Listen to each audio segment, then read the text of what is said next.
Hi everyone, this is Hoodie Angel Brennan here today with a quick follow-up thoughts video for Nintendo's E3 presentation.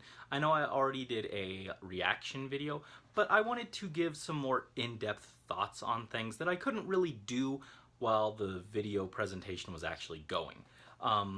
So let's just go right in. The presentation, they started with that Daemon X Machina thing. It's kind of just out of nowhere. They didn't really give a lot of context for it, so but it looked kind of interesting. They had some other games in there as well. Pokemon Let's Go, which we just saw that and they didn't really show anything new, so that felt kind of like a waste of time. The only new thing they really mentioned with that is that with the Pokeball Go Plus thing, you get Mew as a freebie. Remember when legendaries were just like awesome events and now apparently it's like a pay-to-win thing? That's cool. The jokes aside, not super exciting for that, but the game still looks gorgeous, I will say. Like, even if I'm not super excited for the game itself, the graphics give me a lot of hope for the next Pokemon game, the next main series Pokemon game coming next year. They had the Super Mario Party. Looked really exciting, at least, I mean, they didn't show a whole lot, but they had some cool ways that they were using the Switch, and most importantly, they finally got rid of the cars that people have been bugging them about for years. That's super exciting. Looking forward to that. Even though I don't really have anyone to play Mario Party with, it's always fun to watch other people play. So hopefully that game ends up being a lot of fun and a lot of fun to watch.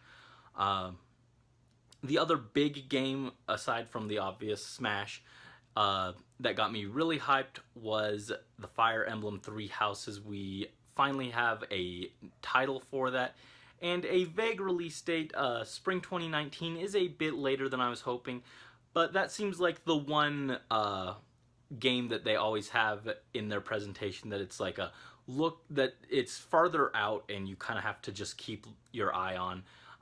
It looks really exciting.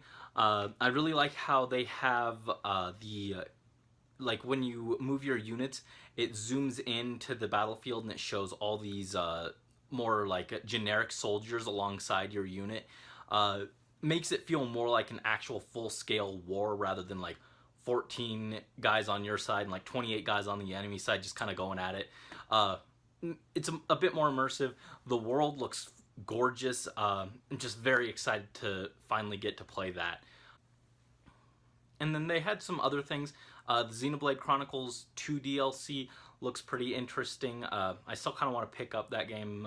Kind of on the fence about it, especially with so many other cool things coming. They had some other smaller games, the indie titles, Hollow Knight, Overcooked. They had the Fortnite, which released that day. Not my thing, but it's really cool that it's there, and that they were able to have it up for right after the presentation. The one thing that stuck out to me about their like little upcoming games reel is they showed the Octoling expansion DLC, and they just said summer 2018. But then after the presentation, they were like, oh, by the way, the Octoling expansion DLC is coming tomorrow. That just was kind of like a why thing. Like, why didn't you just say in the presentation instead of leaving people confused for like an extra like hour? Also, speaking of Splatoon, not in the presentation, but afterwards they revealed we are going to be getting Octoling amiibo. Looks super cool. I don't know that I'll pick it up. I also don't know that I'm going to pick up the Octoling expansion, just because I'm not really... I know a lot of people are really like, they've been from day one of Splatoon, the original game, they were like, oh man, playable Octolings when? I just kind of looked at it and I was like, like, I don't know, the main focus of the game is the Inklings, so I never got super interested in the idea of playable Octolings, but it's cool that it's there for people who are interested. And one of the standout titles that looked really interesting to me in the quick barrage of games they gave us to look forward to was one called Ninjala. I don't know, it just had this really cartoony Splatoon-esque kind of style to it that really made me interested. I actually looked up a short trailer for it online afterwards. It looks a little like one-dimensional. I hope they have more stuff when the game actually releases, uh, more different aspects to it. But what they have there looks like it's pretty interesting. Uh, you've got like these little kids who like run up walls and they hit each other with their like sword type. They're like they kind of look like Nerf uh, bats or something, but they're swords. And they have like this bubble blowing mechanic. It's kind of interesting. I wish they'd gone into that a little bit more. And then finally, of course, is the thing that everyone was waiting for: Smash Bros. If you watched my reaction video, I lost my mind. I'm very excited that they're bringing everyone back. That to me, like, I know a lot of people really want to see their favorites in Smash, but I think it's just as important that the characters that we do have don't get lost, because, you know, even if I don't care for, you know, Pichu, someone loved Pichu in Melee, you know. Every character is really important to someone, so it's just great to see all these characters making a reappearance. And of course, we are still getting some new characters: Daisy, the Inklings, and Ridley. Inkling looks super fun to play. Probably going to be my third most used character after Corrin and Lucas. Might actually become higher than Corrin. I don't know. I love Corrin's the way Corrin plays. Ridley finally got in after all those two big jokes. Just really cool for the Metroid fans. Ridley was a pain. The one Metroid game that I played, he was pretty intimidating. He beat me a few times. And he is brutal in Smash. Like, he looks like he's gonna be pretty easy to like combo off of, but like kind of but if you can like avoid your enemies, he's gonna deal some massive damage. So super excited about the roster. Other characters I could see maybe making an appearance. I think King K. Rool has a decent chance because he was very heavily requested, and they're all about the fan service this time. Springman seems like, well, his design just screams "put me in Smash," but I don't know if they might consider ARMS too new for that. We'll have to see. There's a leak floating around that apparently predicted most of what we saw in the presentation, and it's saying that Simon Belmont would be appearing. Maybe that's potentially true. So maybe that's a thing. It'd be interesting to see. We don't have anyone who really uses a whip as their primary attack weapon, so that could be a very interesting niche that he could fill. Other than the characters, a lot of stages are returning and being remastered. Very excited for New Pork City. That was even before I got into the Earthbound franchise. New Pork City was always my favorite stage on Brawl. Even though I don't normally go in for those stages with like a lot of stuff going on and like stage hazards, New Pork City was just so big and chaotic. It was a lot of fun. Definitely not for competitive play or anything, but it was just always fun, like with my brothers or with friends, to just get together on that one. And whenever the Ultimate Chimera showed up, everyone would just try and toss each other into it. Just super excited to see that one returning. We also saw online, after the Direct, they had the Smash Bros. Website, and they had a trailer for all the different characters. In Mario's, they had a Odyssey themed stage, so that'll be interesting to see. Had Pauline in the background singing Jump Up Superstar. That'll be super cool to play on. That website also had some of the music from the game. The Breath of the Wild theme Smash version sounds absolutely fantastic, and the Smash theme this time around is just gorgeous and epic. It was very hyped during the actual Direct. And I love a lot of the smaller changes that they're adding to the game. Even just the small cosmetic ones, like Olimar's helmet cracking. It's a great detail. One of the things that was really cool about Bayonetta's introduction was just how much polish they had on it, with like her shadow being Madama Butterfly, the rose petals falling and stuff. It's cool to see a lot of other characters get those small graphical enhancements. The other small quality of life changes, like characters having displayed meters for different things, like Robin's tome charges, Cloud's limit break, Shulk being able to just automatically choose which Monado art he wants. A lot of small changes that not necessarily wildly important for actually playing the character, but just makes things a little easier or makes them look a little flashier. great to see. And also, like, I just love the fact that they added in for Ness and Lucas's final smashes. They added in Paula and Pooh for Ness and Kumatora and Boney for Lucas. It's just such a treat as an Earthbound fan with a series that's so commonly like just, you know, it's kind of brushed aside by Nintendo.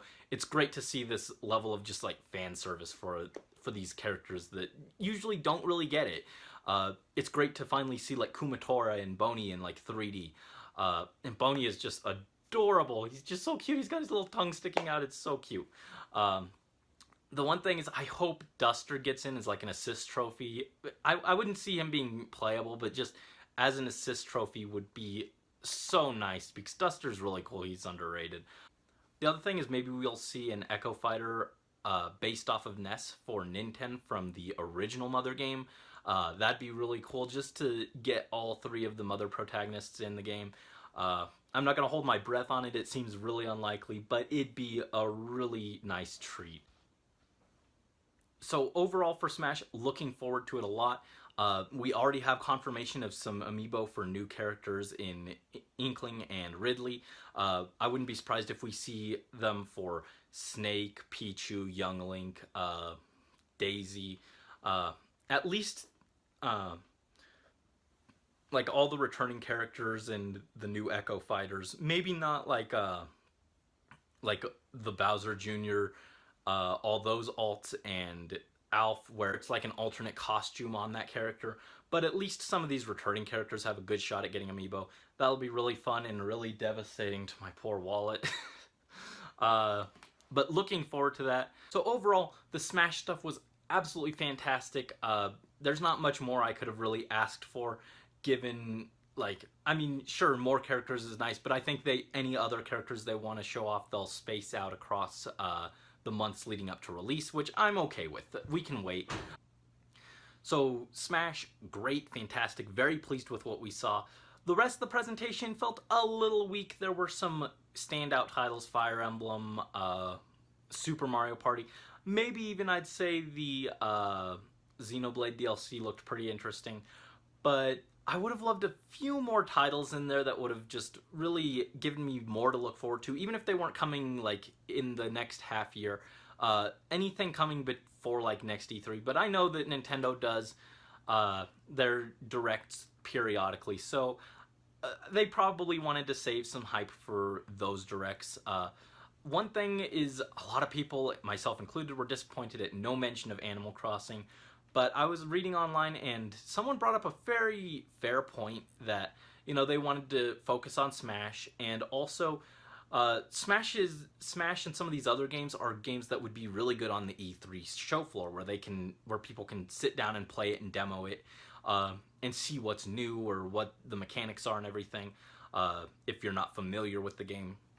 Whereas Animal Crossing wouldn't really fit on the E3 show floor, because like, what are you gonna really show? That you can go fish and catch butterflies? You already know that. Like, they could add all these changes, but the core gameplay isn't really going to change that much, so there's not a whole lot that they can really do with it on E3. But if they save it for another direct down the line, they can be like, okay, here's all the things that are different with this Animal Crossing, but you don't really need to play it to get an idea of what's new and everything.